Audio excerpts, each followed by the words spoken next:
All praises, glory, and honor be unto Yahweh Shem Yahweh Shai.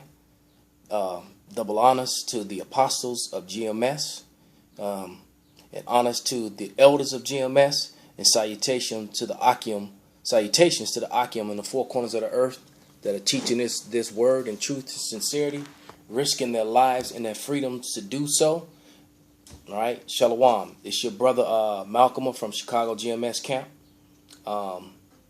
And going to go into another lesson about the history of the Khazars. The Khazars, for those of you who may be new, who this is really directed to, because most of the, the veterans and of course the elders and the apostles, they know all this stuff. This is really for the new Akim, and then also to sharpen the sword of some of the brothers who've been around for a while.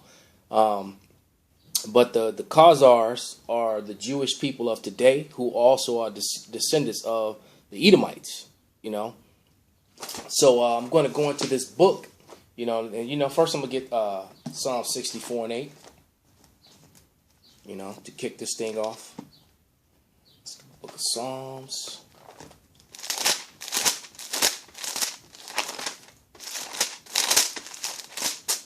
Because, 64 and 8, book of Psalms. So that they shall make their own tongue to fall upon themselves, and all that see them shall flee away. All right, so Esau is constantly telling on themselves. And like I said, every bit of information that I'm about to use was put together by Edomites. All right, and most of the books and information that reveal that the so-called white man is the nation of Edom from the ancient world, who took over Greece and started calling themselves Greeks, and then became the Romans. All the information pointing out those facts that cannot be challenged. They cannot be, it's a fact, man.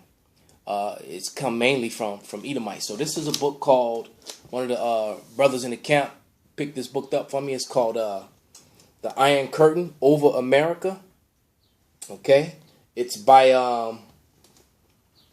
John Beatty, who was a military man. He was a colonel in the U.S. military. His book was actually written before Arthur Koestler's, which I'm going to go into Arthur Koestler's book, who was a Jewish scholar and historian, who basically wrote that his people, the Jewish people of the day, are converts, and they're from the Khazarian Empire, from Russia. Well,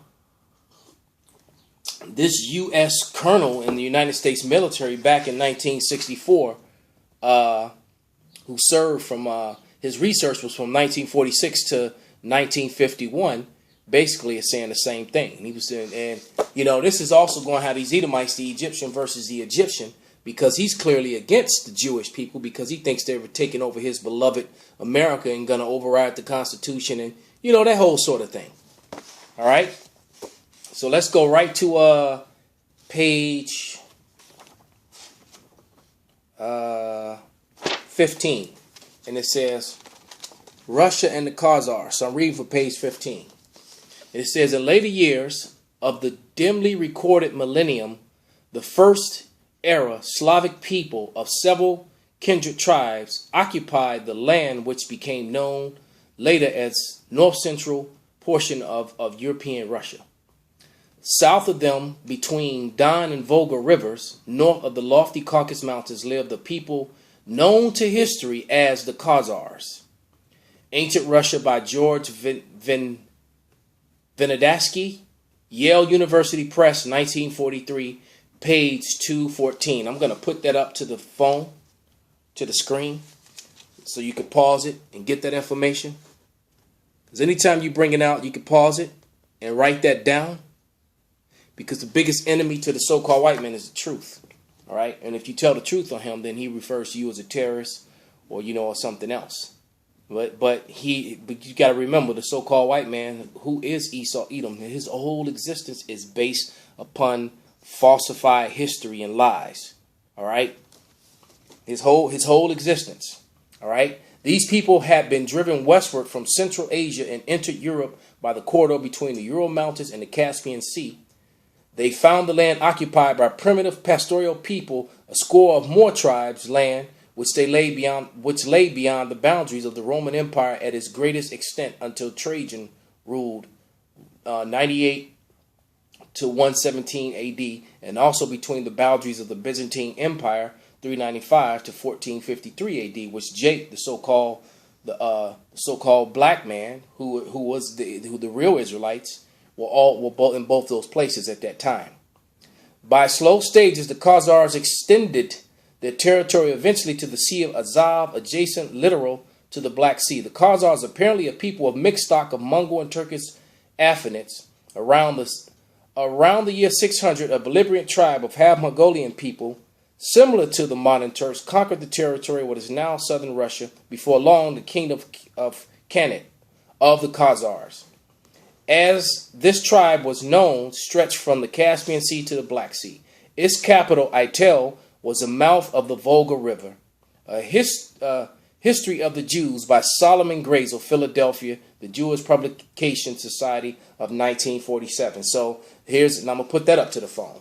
And that's at the bottom here. I'm going to underline it and put that up to the screen. Because I keep saying phone because I'm using my phone. I'm not shooting the way I used to. Because this is the only way I know how to do it and actually upload it straight to the page. I don't know how to do that from, so brother's still teaching me. This is but here you go. That bottom part. There's that information where that last bit of information came from. See, and these are, like I said, these are books that are written by Edomites telling you this information, man. But they want to say that we're hateful and blah blah blah and woo woo woo, But like I said, Psalm 64:8. This is them telling on themselves, man. Okay. And this is a military scholar here. This is a colonel, from the United States Army. This information is coming from. In the 8th or 9th century of the era of Kakan or Kagan, roughly equivalent to the tribal chief or primitive king of the Khazars, wanted a religion for his people, partly perhaps because of the incipient tensions between Christians and adherent new Mohammedan faith. Muhammad died in 632. And partly because of fear of becoming subject to the power of the Byzantine Empire or Islamic Caliph, ancient Russia, page 91, he adopted a form of Jewish religion at the date generally placed at 741 AD, but believed by Vernadsky to be as late as 865, according to the Universal Jewish Encyclopedia, pages 375 through 377. Let's put that up to the screen so you can pause and get that information. Okay. The chieftain, probably Bulan, called upon the representatives of Judaism, Christian, and Mohammedanism to expound their doctrines before. This discussion conceived that the Jewish faith was the most preferable, and he decided to embrace it. Thereupon, he and about 4,000 Khazars were circumcised, and it was only by decrees that the Jewish teachings gained a foothold among the population, because they were into all kind of pagan gods and worships. And as I'm going to read that, they were worshiping fish and the stars and penises, all kind of mess, man. In the History of the Jews, the Jewish Publication Society of America, Volume 3, 1894, pages 140 to 141, Professor H. Gratz gives further details. All right? And I'm going to put that up to the phone so you can get that. That's that bottom part right here, where he's in the next paragraph is the details he's talking about. I'm about to read it. Okay? It says, a successor of Bulan, who bore the Hebrew name of Obadiah, was the first to make serious efforts to further the Jewish religion. He invited Jewish sages to settle in his dominions, rewarded them royally, founded synagogues and schools, caused instruction to be given himself and his people in the Bible and the Talmud. See, let me get a quick scripture. Well, let me finish this and read the scripture. And introduced a divine service modeled on the ancient communities after Obadiah came a long series of Jewish Kagans, for according to the fundamental law of the state, only Jewish rulers were permitted to ascend to the throne. Okay? There is nothing biblical to back up anything that I just read. And for the simple fact that he's He was learning and teaching his people out of the Talmud. There is no mate to the Holy Scriptures. There is no mate to the Torah. Okay? To the Tanakh. Okay? So let's go to Isaiah 34:16, I believe it is.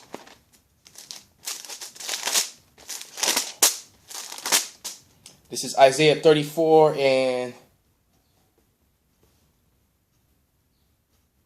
30. Is it 30? Hold on. 34.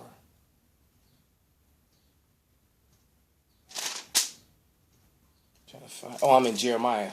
Salakia. That's not reading right. Salakia for that.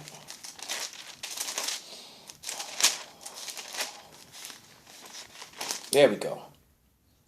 Seek ye out of the book of the Lord and read. None of these shall fail. None of the prophecies, none of the things written in this book. All right? And none shall want her mate. For my mouth it hath commanded it, and his spirit have gathered them. All right?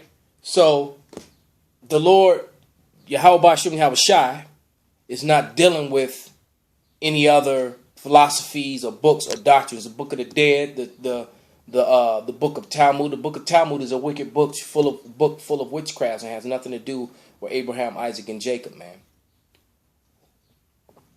All right, and these people hold on to that book. That's because that's what they're all about. Okay.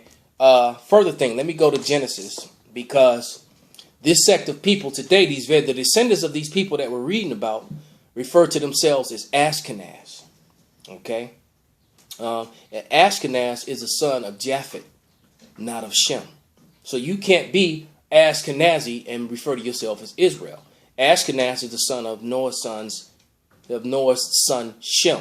Salakia, of Noah's sons Japheth, not Shem. You have to be of Shem, you got to come out of the line of Shem all the way up to Eber, from Eber on down to Abraham. All right. But anyway, let's get the scripture to back that up. This is Genesis, the 10th chapter. I'm going to go to Genesis 10.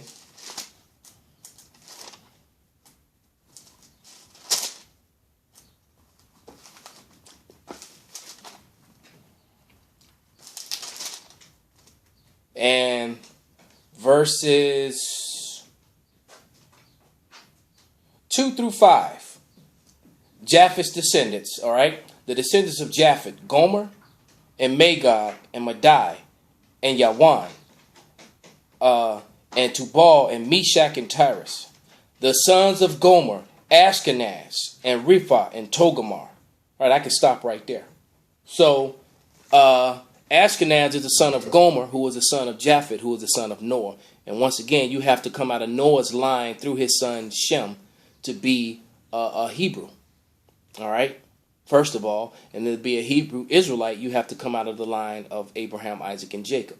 And Abraham's forefather was Eber, and there's another one that I'm forgetting that goes all the way up to where it was separated. It means to separate, and I can't, my mind is leaving me right now. But nevertheless, you got to come out of the line of Abraham, Isaac, and Jacob to be a Hebrew Israelite. All right, because there are other Hebrew nations too. All right, because Shem, the descendants of Shem were Hebrews. Okay, Ammon, Moab, Esau, they were Elam. Those were Hebrew people. Okay, now let me see. Where are we going to go now?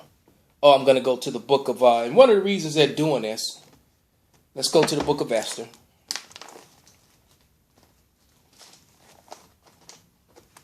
Um, 8 and 17. Okay.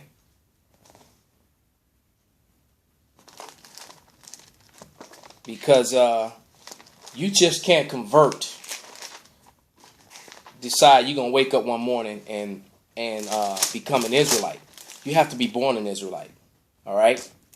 But people are in fear of what had happened, and a lot of people understood the blessings and the power and the strength of the God of the Israelites, and a lot of people want to join unto them. So this is Esther 8 and 17.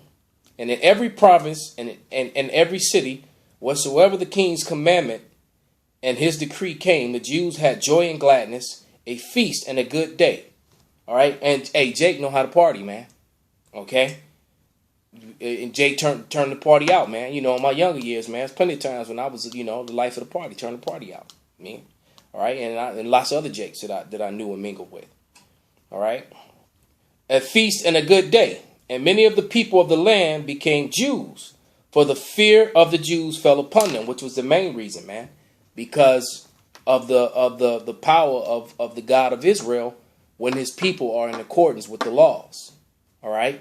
Which is one of the main reasons why the nations, you can go back to Sambalot, you know, you can go into the book of Ezra and Nehemiah when these heathens were trying to stop the Israelites from building the walls back up because they were in fear that they would get back in order, start keeping the laws, and that their power would start working for them. And that's been Esau's plan basically ever since, is to make sure that the people of Israel never learn who they are, never call upon their power, never get back in order, man. All right, that's your Psalms 83, that wicked counsel, the enemies of God, of Yahweh, and Yahweh Shai and his people, the Israelites. And he names them by race, man. But the Bible's a very racist book because it's all about separation. And then racist doesn't necessarily have to be a bad word, man. Racist just simply means you're for your race. It doesn't mean that you hate someone else, you know. That's not the actual meaning of being a racist, man. When they say La Raza.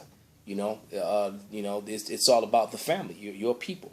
And there's nothing wrong with someone who want to uplift their people. That don't necessarily mean that they hate the people that's, in the land next to them, just because, but it's just that they look at their people as being special and that their people come first. All right. So now let me go to, I'm going to go into the book of who is Esau Edom, because we're talking about these people, put the Iron Curtain away for a minute. Actually, you know what? Salakia. Let me go back in there and read one more thing before I go into this next book. All right? Because I spoke about the Talmud being a wicked book, and there was actually something written in here. And then on page 19, I'm going to read it. Okay? And this is what, I show his name, the author, John Beatty, had to say about the Talmud on page 19. I take it back. This is actually what Professor H. Gretz, The History of the Jews by Professor H. Gretz, another Jewish guy, all right, Volume 2, 1893, pages 631, is presented. So this page is presented. Let me underline that and put it up to the camera, because when you're talking about sensitive history, man, it's best to come with the evidence of it versus you just speaking it. So, I'm not speaking this by my own tongue, man. I'm reading real stuff here. And like I said, truth is the biggest enemy of the so-called white man. That's why he wants to destroy the internet. He wants to shut it down to where you can't do things like I'm doing right now. It said the Talmud must not be regarded as an ordinary work composed of 12 volumes. It possesses absolutely no similarity to any other literary production but forms without any figure of speech, a world of its own which must be judged by its peculiar laws. The Talmud contains much its frivolous, much that is frivolous, of which it treats with great gravity and seriousness. It further reflects the various superstitious practices, views of its Persian birthplace, which presume the efficiency of demonical medicines, of magic, incantation, miraculous cures, interpretations of dreams. It also contains isolated instances of uncharitable judgments, decrees against members of other nations and religions, and finally, in its favor, an incorrect exposition of scriptures. You see, incorrect exposition of scriptures, and that hallelujah or hallelujah to be proper of the scriptures, accepting as it does tasteless misrepresentations. All right, more than 6 centuries lie petrified in the Talmud. Small wonder then that the sublime and common, great and small, that grave and the ridiculous, the altar and the ashes, the Jewish and the heathenish be discovered side by side. The Babylonian Talmud is especially distinguished from the Jerusalem or Palestine Talmud, that flights of thought and penetration of mind, the flashes of genius which rise and vanish again. It was for this reason that the Babylonian, rather than the Jerusalem Talmud, became the fundamental possession of the Jewish race. That's enough on that. So, like I said, they govern and guide themselves according to the Talmud. And I gave you plenty of references of historians that prove that. All right. Then I'm going to read out of some information out of the this Who is Esau Edom, which you've heard me say this before. I bought this book for about 15, somewhere between 15 to 20 bucks. About 7-8 years ago, and they want $100+. I think $150 for this book now. So Esau, this truth is getting to them, and it's hurting them really badly. And I'm going to read page 7, and then I'm going to read a scripture, and then I'm going to stop and say the rest for part 2. This is going to be part 1. I think the name of this video is going to be Ashkenaz, son of Japath, not Shem. That's what we're going to entitle this. But this is page 7. And it says, Edomites were driven into the old territory of Judah. The Maccabean family, a remnant of the true Judites, had ruled Judea from 166 to 37 BC. And under Judah's Maccabees, 1 Maccabees 5 and 3, recaptured the city of Hebron from the Edomites in 164 BC. During the time, John Hyrcanus, the nephew of Judas, who John Hyrcanus was Simon, Judas's brother Simon's son. Okay. The Judites were again faced with the hostility of the Idumeans. Idumean is the Greek way of saying Edom. Hyrcanus confronted the Edomites, causing decisive change in the relations between the two factions. John Hyrcanus conquered the whole of Edom, so the Israelites put that ass whooping on the Edomites, all right, and undertook the forced conversion of the inhabitants to Judaism. Josephus Antiquities 13, 9, and 1. So it's giving you another reference where you can find that. Thenceforth, the Edomites became a section of the Jewish people, which they didn't, it's the same thing here. These people started keeping these laws, but they had nothing to do with the covenant, man. They started just because you start acting like the Jews and following their customs don't make you an Israelite, man. Okay, and you can't inherit the kingdom. Everyone's going to follow the way of the Israelites, not just the tribe of Judah, because that's what Jew means when the kingdom comes. Okay, after the 12 tribes become the judges of the whole earth and put the whole world under dominion, under the authority of Yahweh Shai, then all the nations will keep the customs that are written in the book and become Jewish, for lack of a better term. It said it could because ish means to be like. Okay, it doesn't mean that you are. Thus, at this juncture of the time, the Edomites were then incorporated with the Jewish nation, and their country was called the Greek and Romans Idumea. Mark 3:8, Ptolemy Geography, Volume 16. All right, but the tide turned in favor of the Edomite faction when Julius Caesar made Antipater an Edomite procurator in Judea in 47 BC. And Antipater was killed 4 years later. His son Herod, all right, and there was a whole line of Herodians, the Herods, who because that was responsible for killing John the Baptist, man. Gained power, was rejected by the Judites because they knew you were Jewish and not an Israelite. All right. Herod shrewdly gained the support of Rome because he was an Edomite, and so the Romans were Edomites. With an army at his heels, he returned to Palestine after 6 months siege. He captured Jerusalem, became king of Judea. And then it's giving you 3 references. John D. Davis, A Dictionary of the Bible, 1934, page 32. And I'm going to put all these up to the screen so that you can freeze it and get it. Encyclopedia of Judaica, volume 6, 1971, page 378. The New Standard of Jewish Encyclopedia, 1977, page 583, reiterates the same account. All right. So there's like 4 or 5 different accounts now about this whole John Hyrcanus thing. All right. And then Herod coming into power.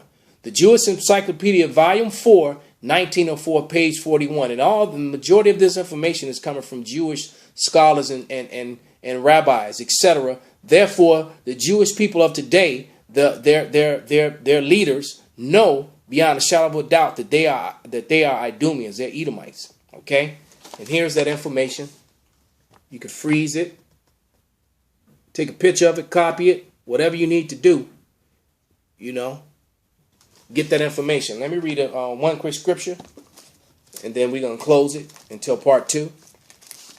But this is Luke 8:17.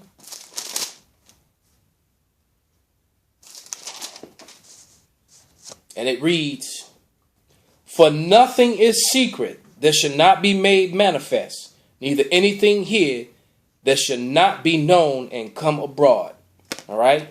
And with that, I hope this video was edifying, that Akim got edified and learned a few things, and that this was, this is a brutal cut on the Edomites, man. And with that, I'm going to say, Shalom.